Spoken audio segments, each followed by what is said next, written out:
put the spotlight on GSFC, talk a little bit about their quarterly performance. It's been a pretty decent set of numbers, but let's understand their margin trajectory and capex plans. SK Bajpai is the CFO now joining in.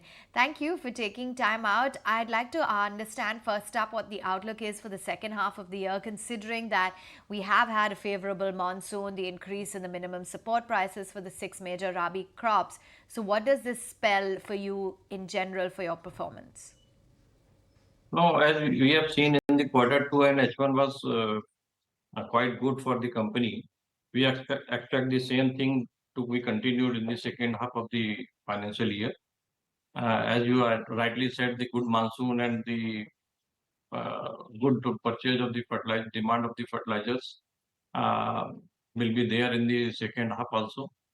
And there was some issues in relation to subsidy reduction by the government, but now that is tackled by the announcement of a special package by the government of 3,500 rupees per metric ton in case of DAP.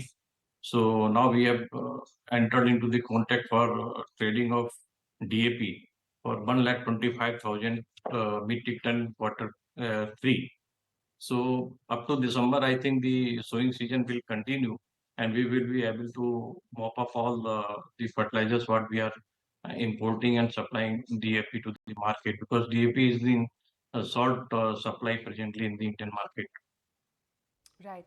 Mr. Bajpai, when you look at the operating margins, they've improved quite significantly despite the revenue challenges. Tell me what specific factors contributed to your margin expansion, and do you anticipate margins to remain stable at these levels? Yeah, certainly the Q2 in Q2 we made certain changes in the product mix because the DAP was not that much remunerative as far as the fertilizer industry is concerned. So we have shifted to the production of other NPK grades of fertilizers like ammonium phosphate sulfate and other grades of the NPK, ammonium sulfate in the our fertilizer complex.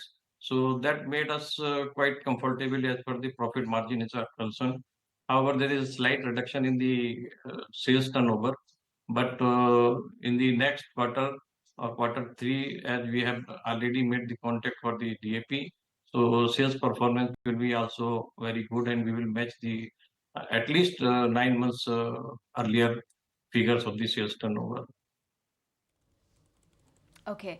Now, the subsidy rates for P&K fertilizers have declined sharply, particularly with AS falling by about 38%. What is the outlook in terms of the subsidy rates? Will this continue, or do you expect to see an increase? No, subsidy rates have been reduced with effect from October 2023, ranging from 24% to 38% on the various grades of phosphatic fertilizers. However, I do not foresee any reason for further reduction of the subsidy, as the DAP special package of 3,500 per metric ton has been announced by the government. So there is no sign of the further reduction in the subsidy, and market is quite stabilized now. So the subsidy will continue. Moreover, government is very prompt in releasing the subsidy also. So there is no cash problem or cash crunch as far as GSFC is concerned.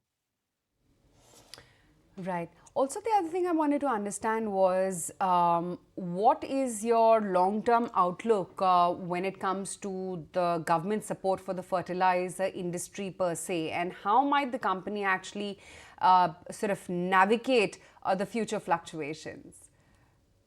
Now, government has always been the supporting the fertilizer industry, and the farmers are the main concern for the Indian economy. So I don't see there is any problem in the subsidy regime. However, if any changes are there under the DBT scheme, or the fertilizer subsidy is given directly to the farmers, then it will be also benefit in the benefit of the company, because we will be out from the subsidy payments and receipt of the subsidy, and the differential subsidy will be paid to the farmers. We are quite ready and hopeful that there is no problem if there is any change in the subsidy regime by the government. All right. And what is the outlook then, given that the cost for the essential inputs like natural gas, ammonia, they've increased? So I just want to understand how will that impact your input costs and what will be the trajectory for your margins on the back of this? Yeah, that is correct because the ammonia and natural gas price have risen. Actually, phosphoric acid, the main content for producing the phosphatic fertilizers, has been increased from $940 to $1,060 for the next quarter. But as I said that we are looking for the best product mix for the company. So we are producing more of APS and NPK grades where the lesser quantum of phosphoric acid is used so that we can maintain our profitability and lesser of the DAP. So in place of the DAP production, we are importing the DAP so that if there is any loss that government has already announced to supplement that loss. So in importing the DAP, we are pushing in the balanced fertilizers, DAP, and from manufacturer side, we are supplying this NPK grades and APS and AS. Mr. Bajpai, so good having you on the show today. Thank you for taking the time out and speaking with us.